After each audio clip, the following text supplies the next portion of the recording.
Hello friends, आज आपण AI बद्दल बोलणार आहोत. पण AI समजून घेण्याआधी एक साधा प्रश्न. तुमच्यापैकी किती जणांकडे स्मार्टफोन आहे? आज आपल्या हातात मोबाईल आहे, इंटरनेट आहे, यूट्यूब आहे. पण 15-20 वर्षांपूर्वी हे सगळं नव्हतं. त्या काळात लोक कीपॅड फोन्स वापरायचे. कॉल्स आणि मेसेजेस, बस एवढंच. मग स्मार्टफोन्स आले, इंटरनेट आलं आणि जग बदललं. आज आपण एका क्लिकमध्ये काहीही सर्च करू शकतो, एका क्लिकमध्ये व्हिडिओ बनवू शकतो, एका क्लिकमध्ये कोणालाही कॉल करू शकतो. आणि आता टेक्नॉलॉजीच्या जगात एक नवीन रिव्हॉल्युशन आलेलं आहे, ते म्हणजे AI म्हणजे आर्टिफिशियल इंटेलिजन्स. सोप्या भाषेत सांगायचं तर AI म्हणजे मशीनला थोडंसं स्मार्ट बनवणं. म्हणजेच मशीनला अशी क्षमता देणं की ते माणसासारखं काही गोष्टी समजू शकेल.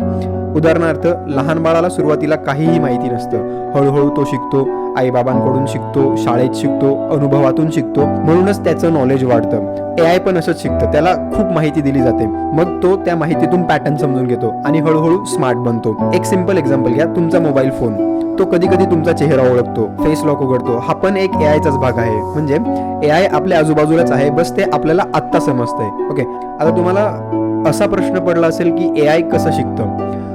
AI कडे ब्रेन नसतो, भावना नसतात, मग तरी सुद्धा ते कसं काय शिकतं? सोपं उदाहरण, समजा तुम्ही एखाद्या लहान मुलाला गाय दाखवली. तुम्ही म्हणाल ही गाय आहे, परत पुन्हा दुसरी गाय दाखवली, परत बोललात की ही एक गाय आहे. असं 100 वेळा केलं तर त्या मुलाला समजायला लागतं की गाय कशी दिसते. AI सोबत ही असंच होतं. AI ला हजारो लाखो एक्झाम्पल्स दिले जातात. Photos, text, videos, data.